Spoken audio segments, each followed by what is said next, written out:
કાયદો બધા માટે સરખો છે કે નહીં?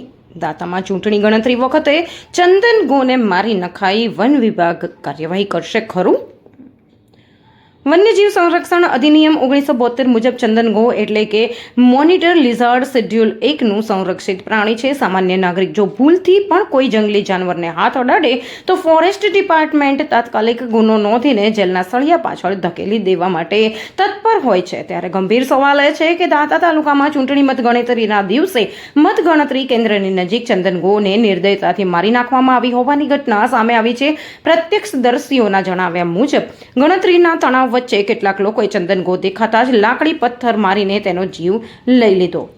આ સવાલો અમારા સીધા છે. જ્યારે ગરીબ આદિવાસી ખેડૂત ખેતરમાં સાપ મારે તો વન વિભાગ તુરંત કેસ કરે છે, તો મતગણતરી કેન્દ્ર પાસે શેડ્યુલ 1ના જીવની હત્યા થાય ત્યારે કાયદો આંખ આડા કાન કેમ કરે છે? ઘટના સ્થળે હાજર પોલીસ, ચૂંટણી સ્ટાફ અને વન વિભાગના કર્મચારીઓએ આ ગુનો રોકવા શું પગલાં લીધા? ચંદન ગોને મારનાર સામે વન્યજીવ અધિનિયમ કલમ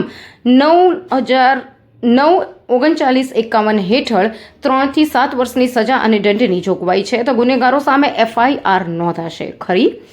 પ્રકૃતિ પ્રેમીઓ અને જાગૃત નાગરિકોની માંગ છે કે સમગ્ર ઘટનાના CCTV ફૂટેજ કબજે કરીને તાત્કાલિક તપાસ શરૂ કરવામાં આવે.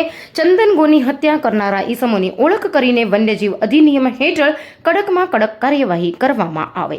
ફરજ ઉપર હાજર રહીને પણ મૂક પ્રેક્ષક બની રહેલા જવાબદાર અધિકારીઓ સામે પણ પગલાં લેવામાં આવે. 48 કલાકમાં કાર્યવાહી ન થાય તો પર્યાવરણ પ્રેમીઓ દ્વારા દાંતા રેન્જ ફોરેસ્ટ ઓફિસનો ઘેરાવો કરવામાં આવશે.